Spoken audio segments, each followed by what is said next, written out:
Thank you. Allow me to officially, now that I've herded you in here, I guess we're shepherds, so led you in here, to officially welcome you to this luncheon designed for, especially for pastors and their wives. And we have LFL staff here as well, and some of our LFL leadership.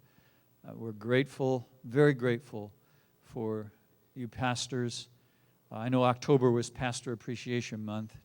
Have you been appreciated enough, or can I do it some more? Yeah. What was that? Didn't get...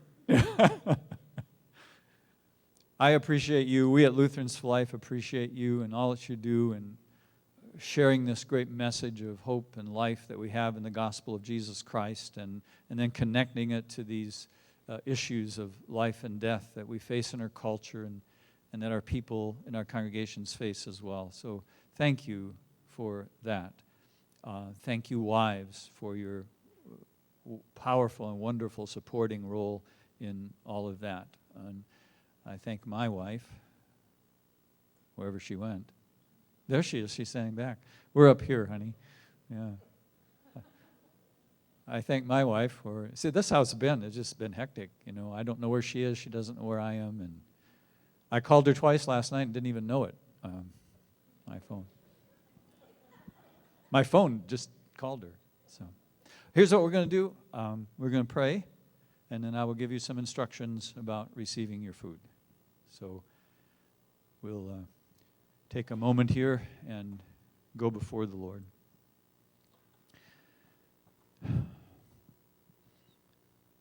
Gracious Father in heaven, our good shepherd, Jesus, we thank you for all you have done and continue to do for us. Thank you for your cross and your empty tomb, and for life, and for new life, and for victorious life yet to come. Thank you for your under-shepherds here who share and live that wonderful message with your people, and ask your continued constant presence and blessing upon them.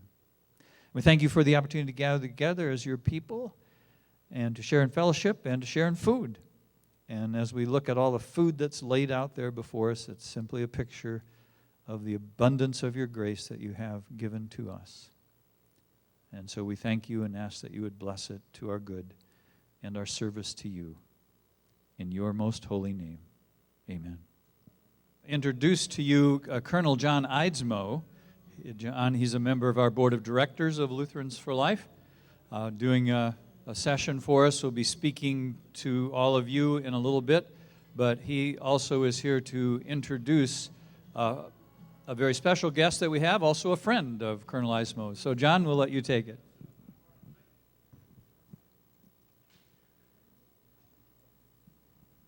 I have never had the privilege of introducing a governor before, although I have spoken before 4 different presidents. It was a dinner out at Mount Rushmore once a few years ago, and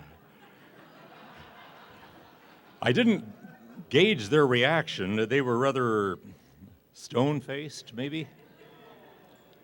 But before I introduce the governor, I have a couple other people that I would like to introduce. And first of all, Keith and Michelle Banwart in the back. Would you mind standing, Keith and Michelle?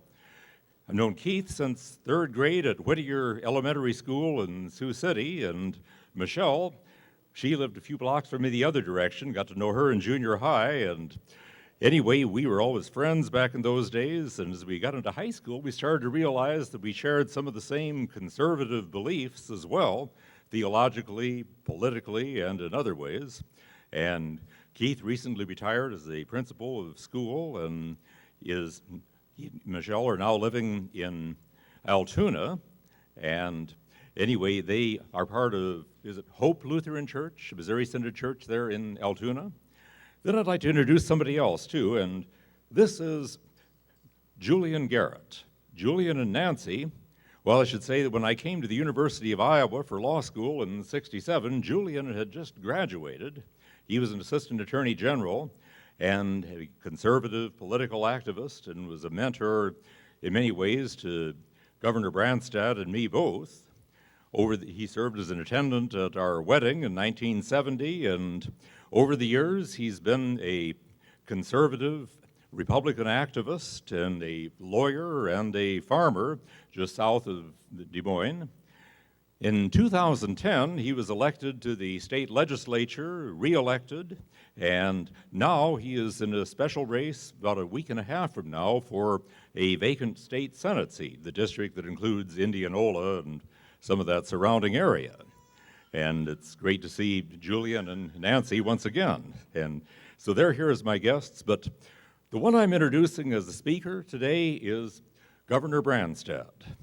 And back in 1967, some 46 years ago, when I came to the law school at the University of Iowa, Governor Branstad, well, he wasn't governor yet, but at any rate, you could tell that he was heading in that direction, but he was a conservative political activist, and so we immediately became close friends and allies as we worked for common causes together. And those were the days of the Students for a Democratic Society, the revolutionaries on campus and the like, and we led the opposition to them in various ways, articles in the school paper and demonstrations of our own and other things that I don't think I will mention because I'm not sure what the statute of limitations is.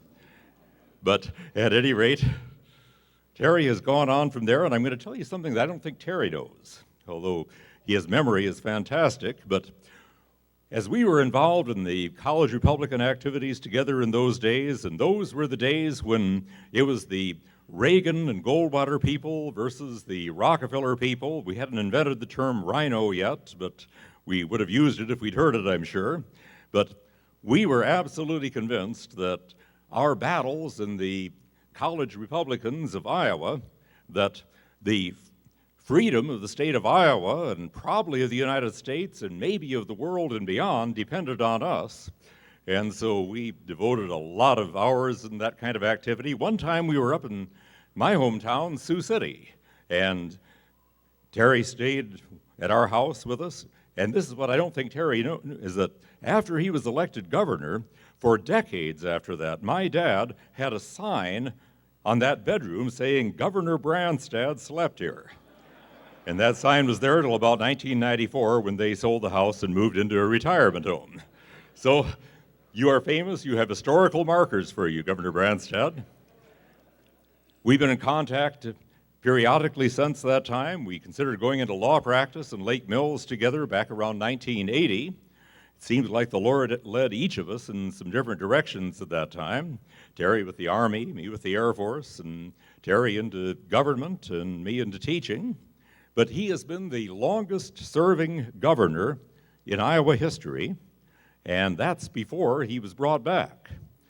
After he left and served as president of a medical college, as the other party was running the governorship and the state was kind of unraveling financially, they called him back and he was elected to another term and is serving again as governor, and I have no idea what his plans are after this. But besides being the longest serving governor in Iowa history, he also has another distinction that I think is very important to us, and that is that he has been a firm friend of the unborn child and a firm friend of the pro-life movement and traditional values in general. So with that, I'd like to call Governor Branstad up to speak to us, and I would like to share one thing with him first. This is my latest 3-volume book set, and I'd like you to have these. Oh, my goodness. You can set them down there if you wish. Thank you.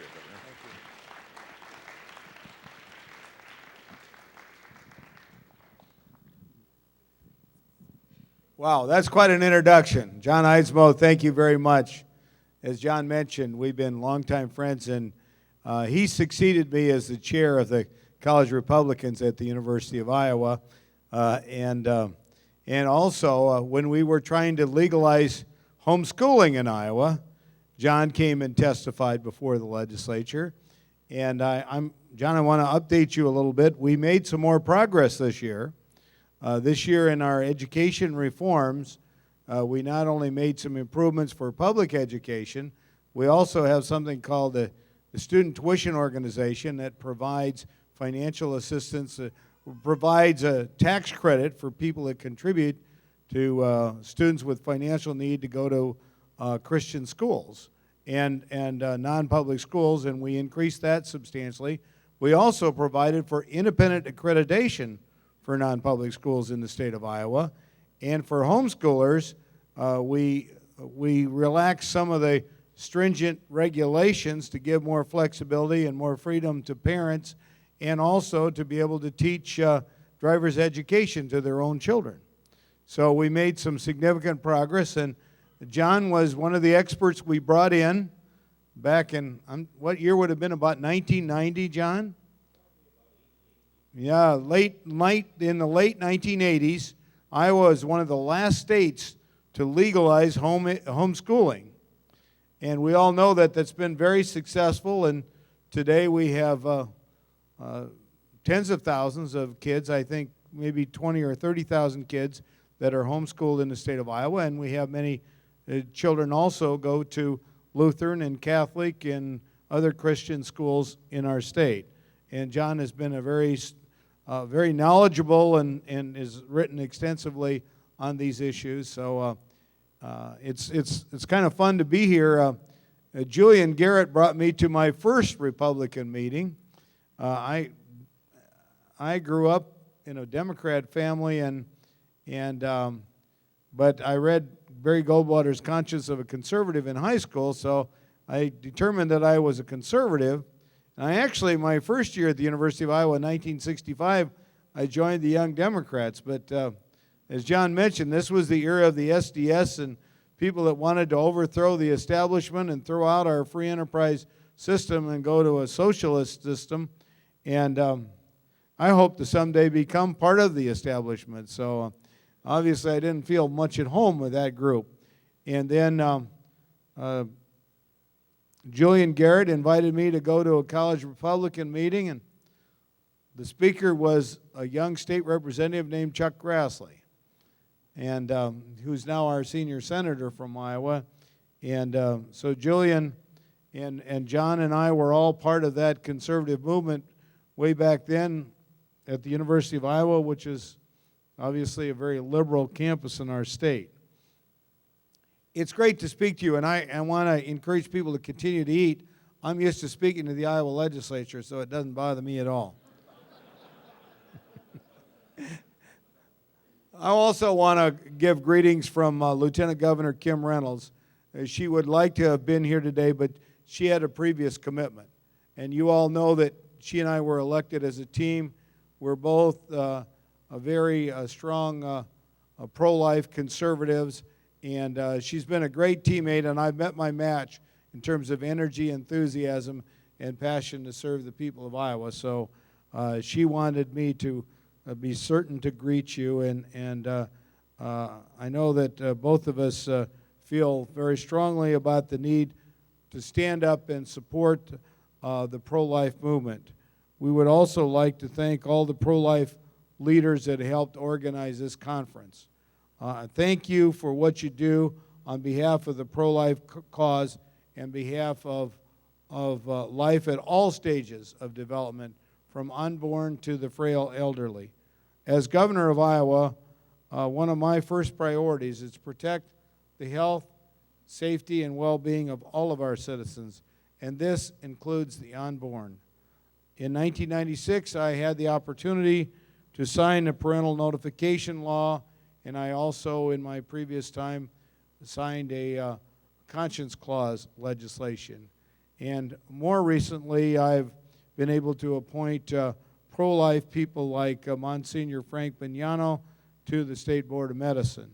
I believe it's important that we do all we can to try to set a tone of support and encouragement for people that want to protect human life.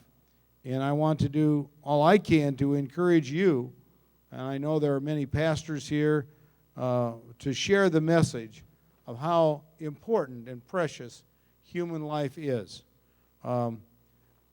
We need to make sure that we're doing all we can to educate people about the importance of life. And I think we are making progress. I see many more young people today that understand and appreciate and respect life and how important it is. I happen to have 3 grown children. My youngest child was born on the anniversary of Roe versus Wade. Marcus was born on January 22nd. He'll be 30 years old this January. And he and his wife are expecting their first child next month. December 5th is the due date, in fact.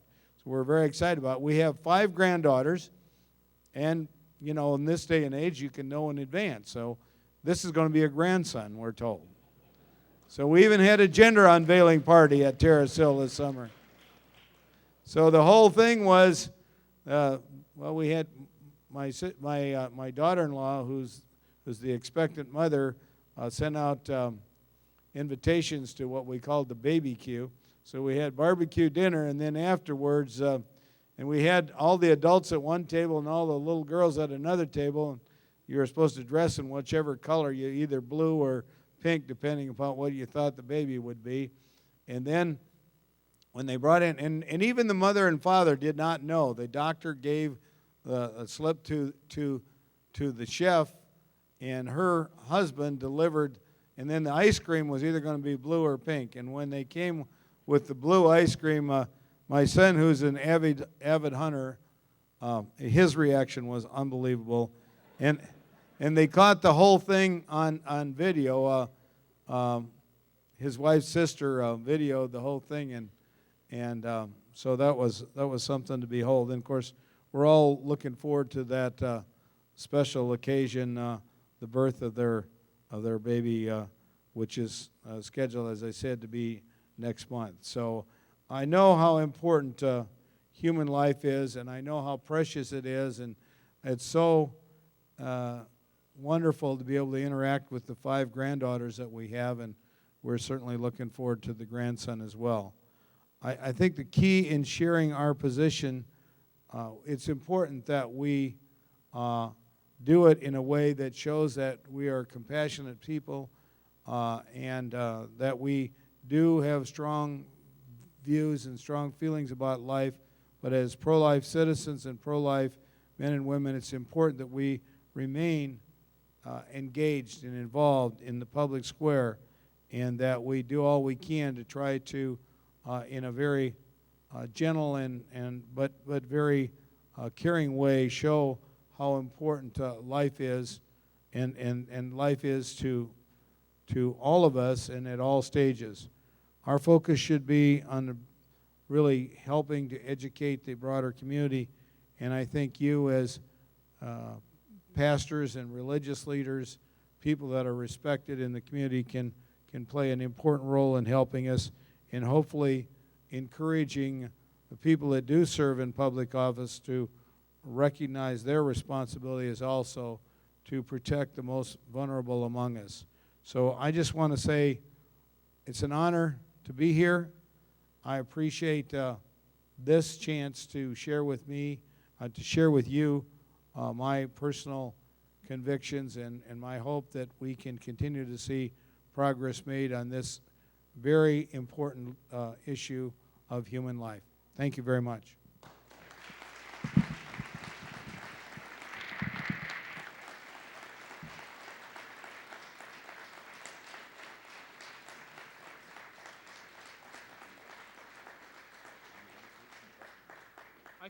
I'd be glad to take some questions. So if there are questions, I'd be glad to take questions. How long do you think it'll take you to read those 3 volumes? Well, with all the other reading I've got to do, it may take a little while. But I'm looking forward to it, and it's pretty interesting. Historical and Theological Foundations of Law Volume 1. And that goes to Ancient Wisdom. And then it's Historical and Theological Foundations of Law, Volume 2, Classical and Medieval. And then it's Historical and Theological Foundations of Law, Volume 3 is Reformation and Colonial. So it's obviously a very historical perspective. I've got a great interest in history, and some of you may know that there's a publication in Iowa called the Iowa History Journal. And that is something that comes out about every 2 months, and it's something that I really enjoy. It's just part of Iowa history. But it's not, I don't think, probably near as deep as this is going to be. Are there questions? Yes.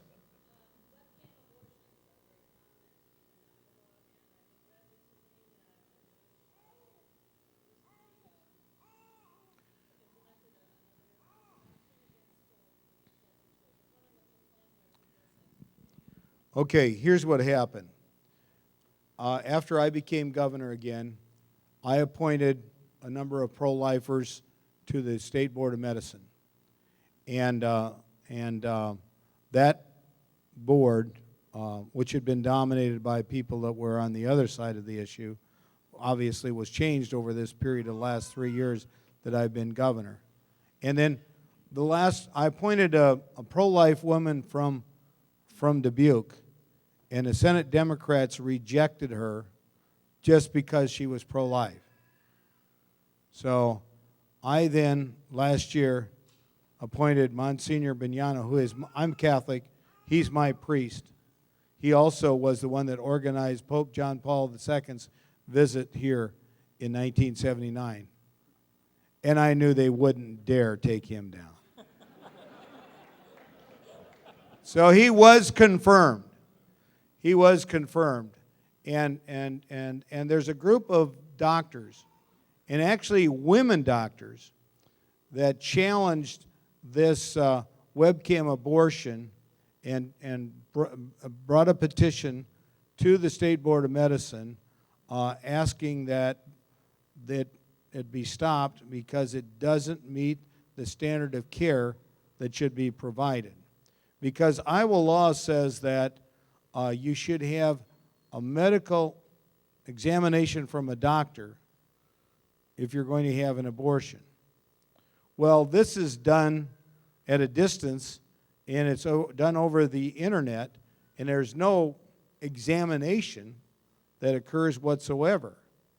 And so they said this doesn't meet the standard of care that's required in medicine, and so they, and as you know, that the board then, they held, and they took this issue up, and Dr. Halverstrom is the chair of it. He's an emergency room physician who's dealt with some of the ramifications of some of these abortion issues. And the board, I think, voted 8-2 to stop this practice. Now, that was supposed to happen just in the last few days, but Planned Parenthood, of course, the organization that performs the abortions, went to court and asked for an injunction, and they found a judge that granted an injunction. And so now the next step will be, and that just delays the decision on this, but the judge's decision, obviously, now, so the next step will be to hear the merits of the case, and then, and then of course, the next step would be if the judge continues to prevent the implementation of the new rule, would be to appeal that. So that's the situation. Are there questions? Yes, sir. Thank you for being here, Governor Branstad.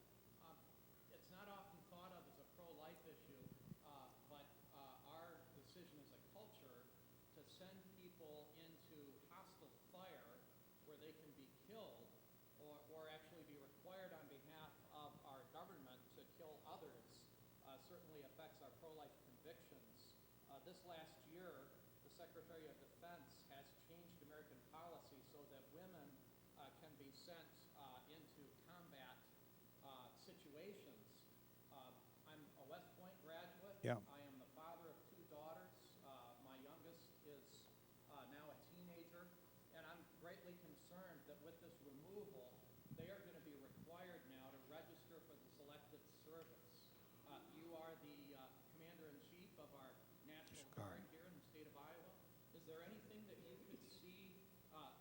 do as a state to protect our daughters and wives from being required to go into combat? Well, I may be commander-in-chief of the Iowa National Guard, but the Iowa National Guard's responsibility is basically as a state militia. They have a dual role, and that is they can be called up by the President of the United States as part of our national defense. And as you know, in recent years, the National Guard has been used extensively in places like Iraq and Afghanistan and elsewhere. But as governor, I don't have any authority in terms of overruling the Secretary of Defense or what's happened at the federal level, and I certainly don't agree with some of the changes they've made in military policy recently, be it the issue involving homosexuals or this issue involving women in combat. So I have real concern about the direction this country is going under this present administration and the kind of people they put in charge in the various departments and agencies at the federal level. But that, I think, basically has to be addressed at the ballot box in changing the direction of the leadership of the country. And as a governor of a state, and I happen to be one of 10 governors that's part of the what's called the Governor's Council that advises the Pentagon and the National Guard and Homeland Security. So I get a chance a couple times a year to meet with them. But I can tell you it's been a very frustrating experience because we have the Pentagon bureaucracy is one of the hardest ones to deal with. I guess that's the easiest way I can put it. We have a great leader. I'm the commander-in-chief, but the adjutant general is General Timothy Orr, and he is my right-hand guy who runs the Iowa National Guard. And we have, I think, as fine a National Guard as any state has in the country, and I've enjoyed very much working with him. But I am very concerned. I'm also very concerned about what's happening with the massive cutbacks in the American military. And we are, as the state of Iowa, actually going to be, and I would encourage you to stay tuned because next Tuesday I'm going to be making an announcement on the initiative we're going to make to try to get people as they're coming out of the service to move to Iowa. So we're going to make a concerted effort to try, because there's a lot of talented, skilled people, and as I go around the state of Iowa and talk to businesses, I hear the need for more skilled workers, and so we're going to have a lot of talented people coming out of the military because of the cutbacks, and we'd like to get more and more of those people to want to come to Iowa. And with some of the policies that are being put in place in the military, I think there's a lot of military people that are going to decide they do want to leave, when we hope that we'll look at Iowa as a good place in which to come. Yes, sir. Iowa's accrued great benefits from our growing connections to developing economies like India and China, and certainly much of that is from efforts by your administration. Can you foresee ways that those Iowa connections can be used to help lift up concerns about human rights and, of course, the most fundamental right to be born? Well, that's a good question. You're right. We have been able to make significant progress in building relationships. And the relationship with China, I can tell you this story. I'll try to be real brief about it. My first year as governor, we established a sister state with Hebei province of China. Zhang Shuguang from Hebei came here, and we signed the sister state agreement. He invited us to go to China in 1984. My wife and I led a delegation of 50 Iowans, large group, went to China, and it was like going back in time. Most people were riding bicycles. You just saw military vehicles and bicycles on the street, no building more than 6 stories tall. We rode on an old steam locomotive from Beijing to Shijiazhuang. But we got a very friendly, warm welcome, presented my wife with a big bouquet of flowers, and the next year, a young man named Xi Jinping led an agriculture delegation to Iowa, along with 4 other young men. They visited, and I greeted them in the governor's office. They met with Secretary of Agriculture Bob Lounsbury. We signed Luca Baroni, who was an Italian who went to Iowa State, stayed here, and worked for the Iowa Department of Economic Development. He took them all around the state. Sarah Landy was in charge of the sister state. So it's amazing. and we treated them the same way we would any visitor. The Iowa friendliness and hospitality. But so then I came back as governor in 2011, and I went to China, and I got a personal meeting with Xi Jinping, then the vice president of China, now the president of China. And the first thing he said to me is, Governor Branstad, I was in your office on the 29th day of April, 1985, and he talked about how wonderful he was treated in our state, and the friendliness and hospitality, and he got a chance to see the Mississippi River and go out on the river and visit farms and factories and even go to a birthday party. And so I came up with the idea, well, why don't we have a reunion, since he's going to be the next president of China and he's going to go to visit Washington, D.C. So we had that reunion, and he came here, and we had a state dinner for him, and then we also, so it's kind of a long story, but the truth of the matter is, he now, and relationships are really important in China, and so he actually calls me an old friend. And we do have a very personal relationship and one of trust. However, I'm realistic about, can I influence his administration's position on domestic issues in China? And as we all know, China has this one-child policy, and it's I think a very cruel and a very bad policy. And maybe over time it will change, but it isn't our role. The way I look at it this way, my role is try to build friendship and to try to increase trade and try to improve opportunities for Iowans. Foreign policy, obviously, is the role of the federal government, and they have a role to play to try to influence. And there's the human rights issues. There's also issues of intellectual property rights, and many businesses are concerned about that in terms of honoring patents and things like that. And there's many other issues that have to be resolved. I do think having the relationship that we have and the friendship we have has already made a big difference for Iowa. You know, the Chinese are buying more soybeans than all the rest of the countries in the world. They're also buying now. The Chinese company is purchasing Smithfield Foods, and I don't think I think it's a good thing for Iowa farmers for this reason. They want a safe, reliable. Their economy is improved. They have more people in the middle class, and they want a safe, reliable source of pork. So they're going to be importing a lot of pork from the United States, just like they're importing a lot of soybeans. And I think with it, it's going to come a significant amount of corn. And guess what? We are the leading soybean-producing state, the leading pork-producing state, the leading corn-producing state. I think that's all very good for the Iowa economy. But influencing their domestic policies will be more difficult. I do think he's a better leader than the Chinese have had for a long time, and I think he's really interested in the well-being of his people, and all of that is encouraging. But trying to get some of these policies that have been in place for a long time changed in that country will not be easy.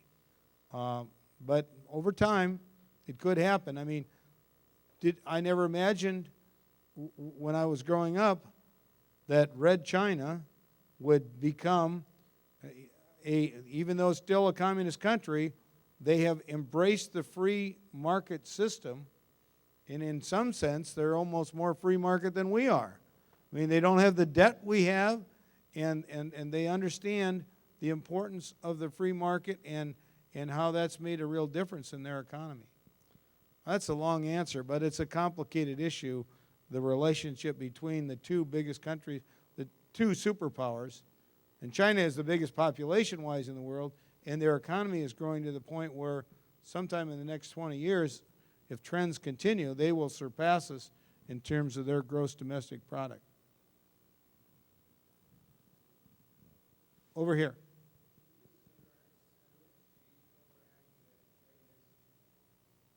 Would I consider an extended exchange program with Jay Nixon? Jay Nixon is the governor of Missouri. And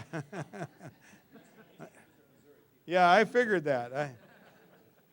I want to make sure the rest of the audience knows who Jay Nixon is. He is the governor of Missouri, but no, that's not permitted. We can't do that. Now, I grew up close to the Minnesota border, and I have people ask me that. But I'm going to tell you my Illinois story. You know, we were competing with Illinois for this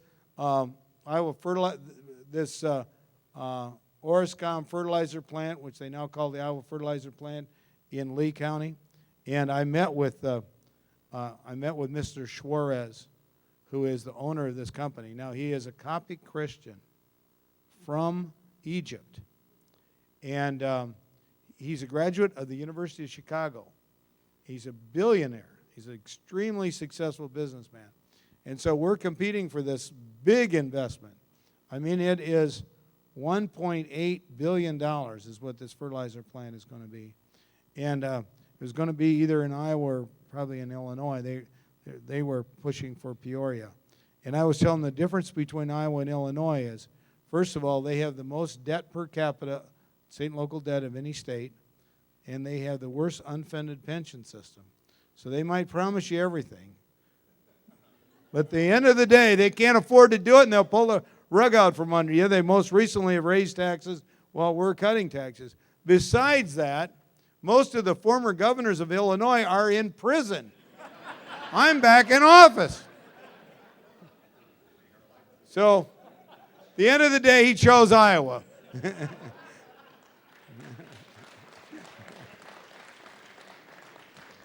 I got to tell you one other Illinois joke while we're at it. These two guys are standing in a chow line in Illinois prison. One says to the other, "You know, the food was a lot better when you were governor."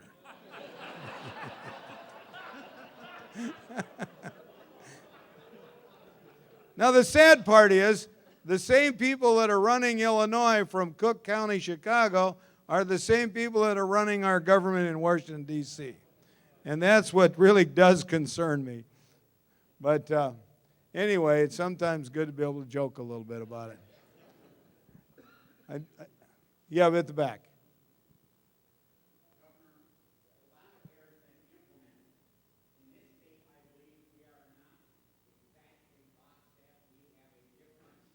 Yes.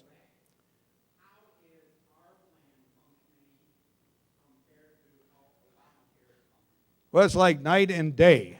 Ours works, theirs doesn't. And we kind of knew that. I mean, what we're doing is, and we still haven't gotten a waiver, so here's what we did. We said, well, we'd analyzed this whole thing about just expanding Medicaid and having more people covered. The problem is, just because you have more people covered by Medicaid, well, we've been doing that for the last 30 years, and American health's gotten worse and worse and worse. So just having more people covered with Medicaid isn't the answer. We have set a goal in Iowa, as you may know. We want to become the healthiest state in the nation. And it's a public-private partnership, and we're working with Wellmark and Hy-Vee and Doug Reichard and many others, and we've been working on this for the last couple of years. And we have the Gallup Healthways Health Index, and they're measuring, and we've gone from 19th to 9th in just 2 years. I'd say going from 9th to 1st is going to be tougher. You know, as my old football coach used to say, that when the going gets tough, the tough get going. So we have a long way to go. But, so we decided we wanted a different approach towards dealing with this problem of low-income, uninsured people, and so we called it the Healthy Iowa Plan. Senate Democrats wanted to just expand Medicaid, and we had the Healthy Iowa Plan. They passed their plan in the Senate. The House passed our plan. They went to conference committee, and we ended up working out a compromise, but the compromise is more along the lines of ours. It's called the Iowa Health and Wellness Plan. And what it does is it says if you're below 100% of poverty, then you can sign up. We had a previous waiver from Health and Human Services under the Vilsack administration called the Iowa Cares. But to get services there, you had to go to either Broadlawns here in Des Moines or the University of Iowa Hospital in Iowa City.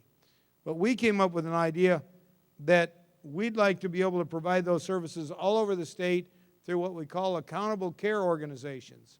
And the reimbursement for these accountable care organizations, the doctors and hospitals, would be based more on outcomes rather than procedures. The way they've always done it under Medicaid, it's under procedures. So the more procedures you have, the more they get reimbursed.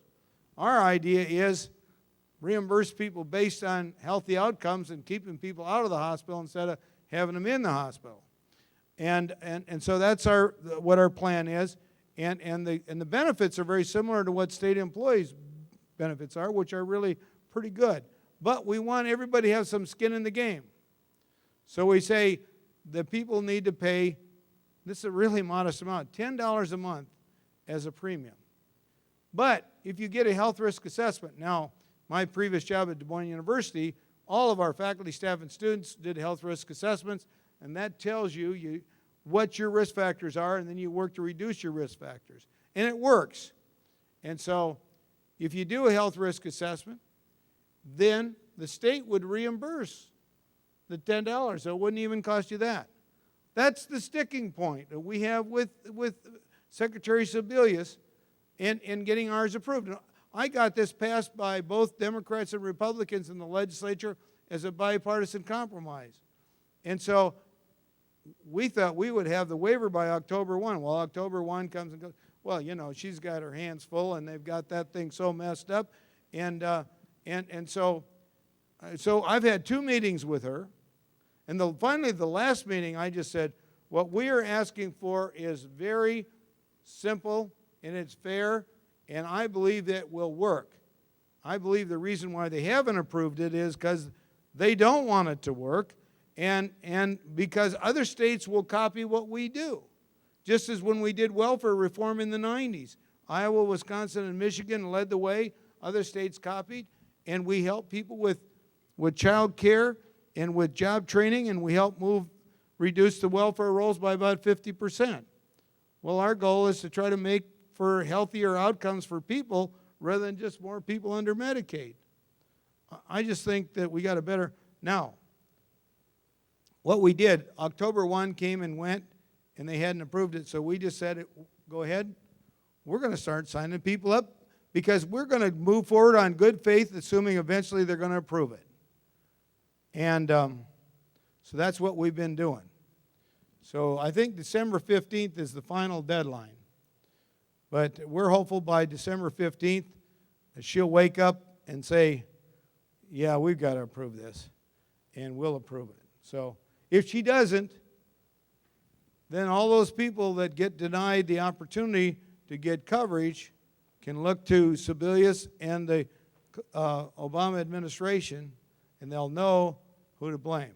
By the way, our exchange is working fine. No problems. They're signing, and our insurance commissioner, I think, has done a good job. But the federal exchange, as you know, is a nightmare, and there's all kinds of problems with it.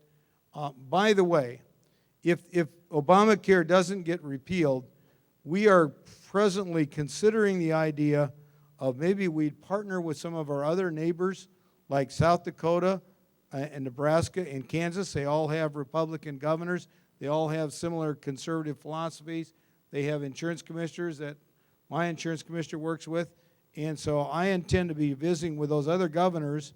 We had a Siouxland up in your hometown of Sioux City. We had a Siouxland summit with the governors of South Dakota, Nebraska, and Iowa. And after that meeting, I said, you know, maybe, and if we did it 4 states together, it would be much cheaper. One of the reasons why we didn't do our own exchange instead of the partnership was because of the cost of it. But we're thinking if we're still going to have to do an exchange, maybe we do 4 of these Midwestern conservative states together, prove that we can do it a lot better than the federal government. Anyway, that's kind of where it is. Thank you.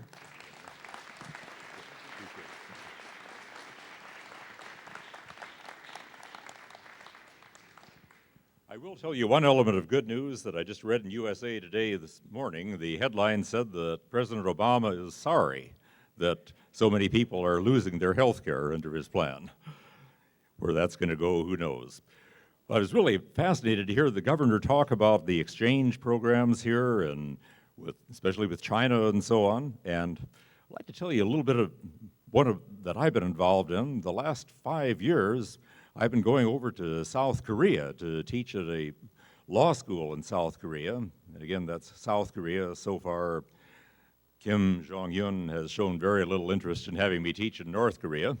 But I love to go out for walks in the country and in the hill country just south of the university. There's some corn and fields like that. And I saw this Korean farmer in the field there. And anyway, he would wave at me and I'd wave back. And then one time he said, hello, and I said hello back, and thought maybe he knows a little English. So I said to him, I have corn farm in America.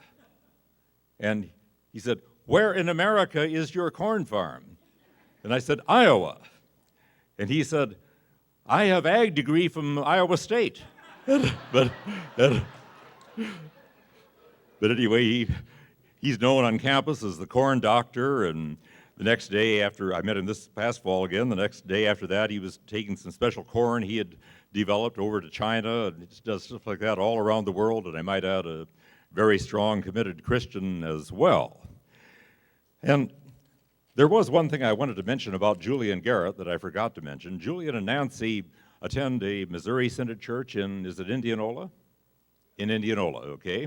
And so not only are they on our wavelength pro-life, they're on our wavelength spiritually and theologically as well. I'd like to just address very briefly a couple of issues here in the culture war, and we all know that we're involved in a culture war. And in fact, back in the days when Julian and Terry and I were out there doing battle with the Students for a Democratic Society and other issues like that, the spiritual issues were not quite as clear-cut as they are today. In fact, back in those days, the issue of abortion just wasn't even on the horizon, nor was the issue of gay rights. So things have changed, they've become much more intense, and the spiritual aspects are a lot more clear than they were before. But on the one side, I think we are seeing an anti-Christian movement that in the last few years has been getting much, much more bold. Doug Wilson has said that there are two basic tenets of atheism. Tenet number one, there is no God. Tenet number two, I hate him. And it isn't just a matter they don't believe in God, it's a matter they hate the things that God stands for, and they hate those who stand for those things. And so their view would be that God and the Bible have no place in the public arena, that laws have no spiritual sanction whatsoever. There is no such thing as the laws of nature and of nature's God, that maybe there should be freedom of worship, as the president is fond of saying, but it should take place in the church and maybe the home, but not beyond that. In fact, in the Hobby Lobby case before the Supreme Court right now, the administration's position is that Hobby Lobby, by definition, cannot be engaged in free exercise of religion because they are a for-profit corporation. And therefore, that in these various debates, like the abortion debate, God's word is utterly irrelevant to anything dealing with the public arena today. Now, on the other side of the culture war, we have what we call the Christian right. And I think most of us would say that there's a lot in the Christian right that we can identify with. We see, for example, that they do have a thorough biblical worldview. They believe the Bible is the authoritative Word of God, and that it therefore is to be the final word on issues that face us today.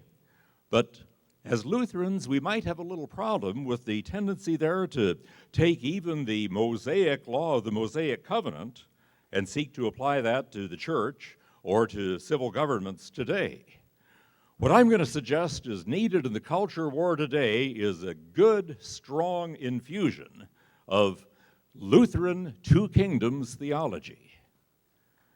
And I would suggest to you that that Lutheran two kingdoms theology has been misunderstood in the world today and has been misunderstood by many Lutherans.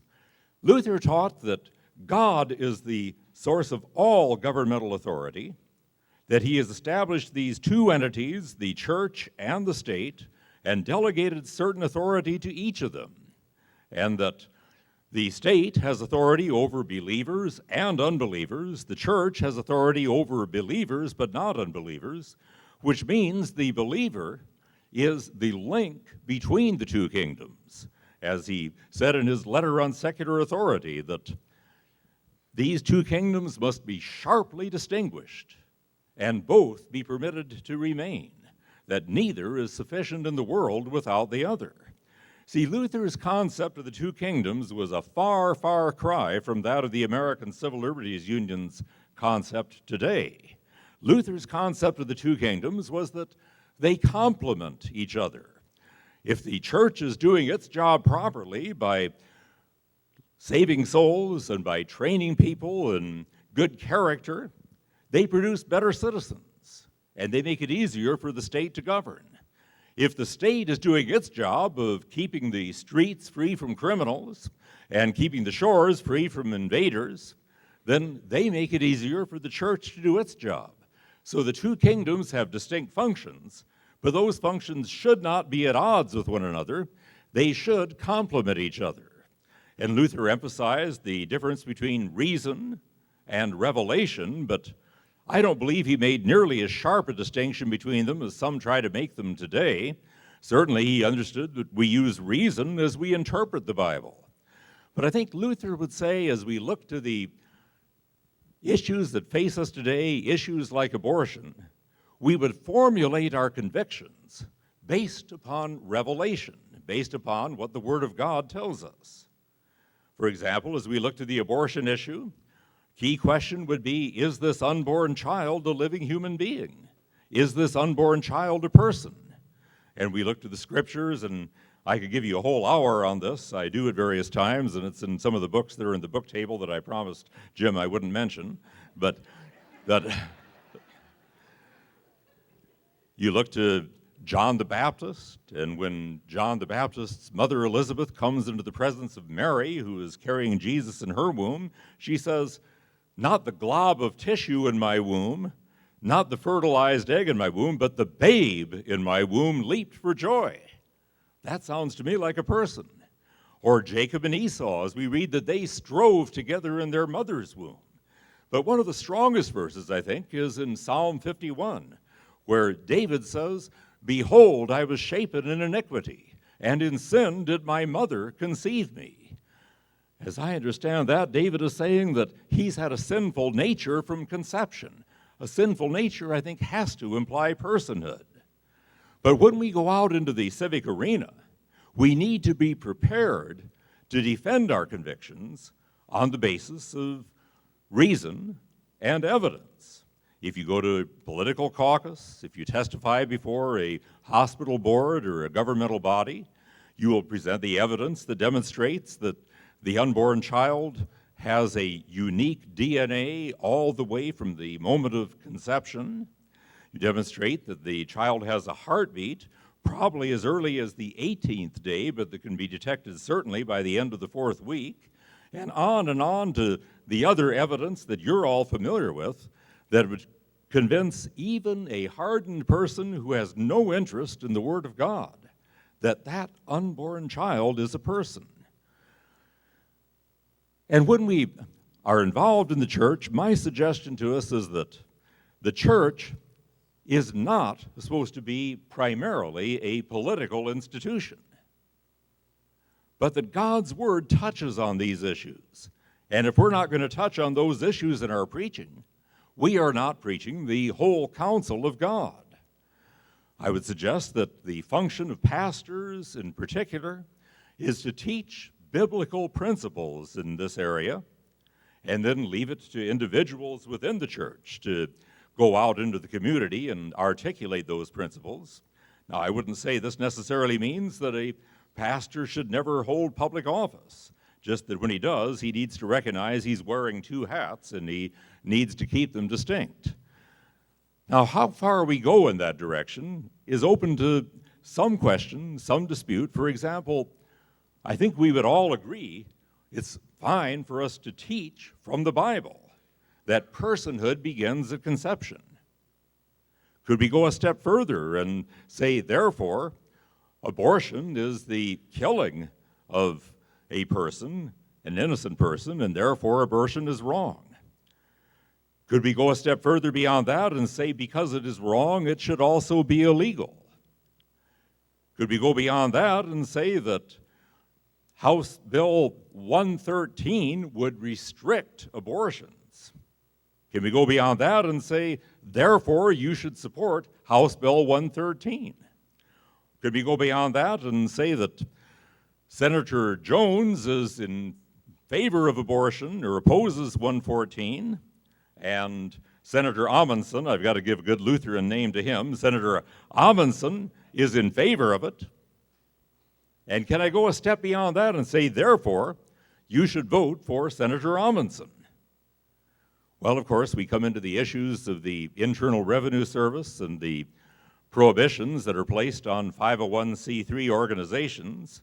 I consider these prohibitions to be a First Amendment violation, and the Alliance Defending Freedom is looking for a case that they can challenge this on. In fact, every fall they have Pulpit Freedom Sunday, where pastors are encouraged to preach a sermon that would technically violate the rules of 501c3, submit a copy of that sermon to the IRS and to the Alliance Defending Freedom, and in the event this is ever challenged by the IRS, the ADF will come and conduct your defense for you. That's what they've been doing, and every year the number of pastors submitting those sermons to the IRS has increased, starting with about 70, now it's somewhere around 200 each year.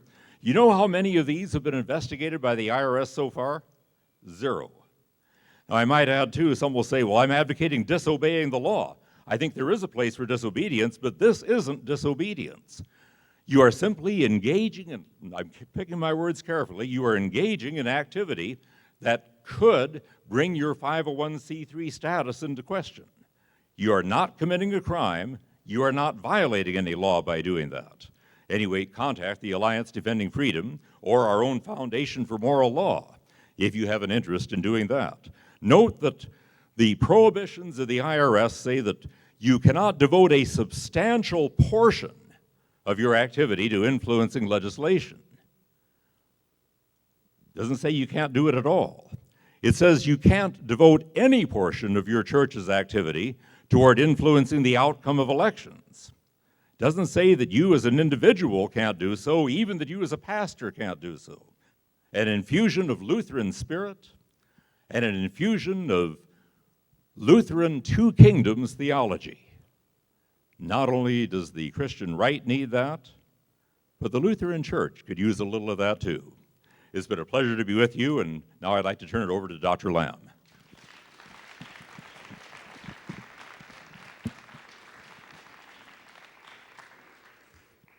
Thank you, John. I'm in the most unenviable position you could possibly imagine as a speaker.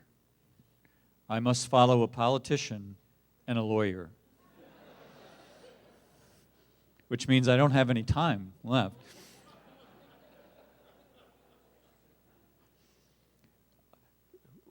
Is Laurel Swanson here? Laurel?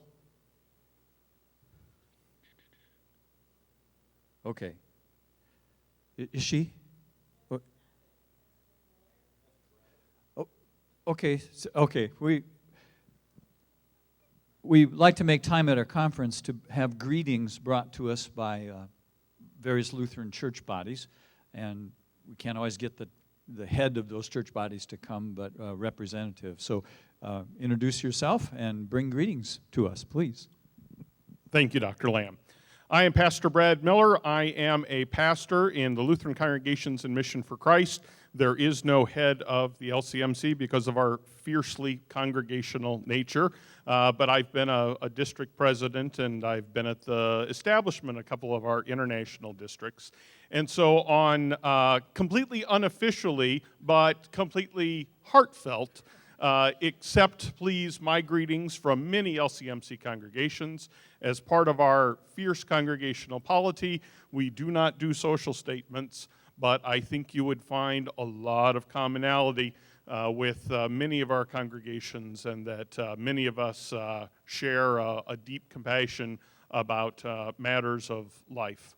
And that's why I am thrilled to be here today, even though my good friend Laurel, I know, is like-minded, and I don't know what has happened to keep her from getting all the way from Altoona, this great, horrible distance across Des Moines.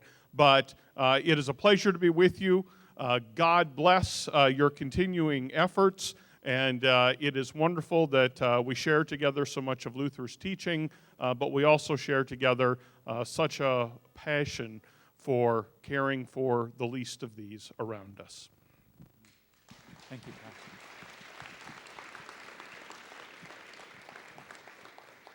Thank you very much. And I can affirm the great relationship that that Lutherans for Life has with the LCMC. I've been greeting at your gatherings. Well, you're about 10 or 11 years old now, since the very beginning. Now you're getting bigger, so they don't always have room for me, but used to be able to extend greetings, and they always welcome this Missouri Synod. So we appreciate that.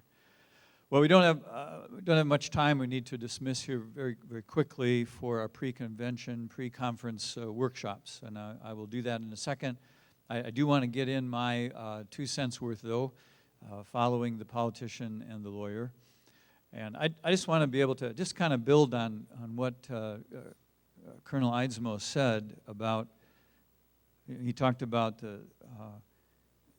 John the Baptist in the womb, and life beginning at conception, and that's a embryological and biological fact, and Scripture affirms that fact. And I think we can, as Lutheran Christians, as pastors, we can. Governor quoted his football coach. I can quote my son's football coach, who always used to say, "Boys, we got to crank it up a notch. Crank it up a notch." And here's the notch that we can crank it up. Here's a statement that I think it certainly doesn't disagree with anything you've heard here at all. I think it complements it. We are not for life just because we live in a society that isn't, but because we serve a God who is. That's where we come from with our theology. And so for us, we can look at this baby in the womb and not only say this is a human being, and not only say this is a person, but we can say this is a person created by the hands of God, knit together in its mother's womb. This is a person for whom Jesus Christ shed his blood on the cross. And this is a person that God desires to call into an eternal relationship with him in the waters of holy baptism. And that's the foundation upon which we stand to then move out and bring influence, first of all, to our fellow Christians, to our fellow Lutherans in our congregations, to help them understand that these are spiritual issues and that the gospel of Jesus Christ speaks so powerfully to them. And then properly motivated, you see, not motivated by anger or frustration, but motivated by this powerful message of the gospel, then we influence our one another, and we bring our influence to bear then on our culture. So I'll close with my favorite thing to say. Many of you have heard me say it, but since it's my favorite thing to say, I like to say it a lot. The gospel of Jesus Christ is the most powerful and positive for-life message in the universe. And it is tailor-made for these issues of life and death and pain and suffering and grief and regret and guilt. And pastors, we've been entrusted with that positive and powerful message. And we are called to articulate it, to share it with our people, and to take aim with it to the issues of the heart with which they are dealing. So I again thank you for doing that so faithfully. I encourage you to continue to do that in your ministries.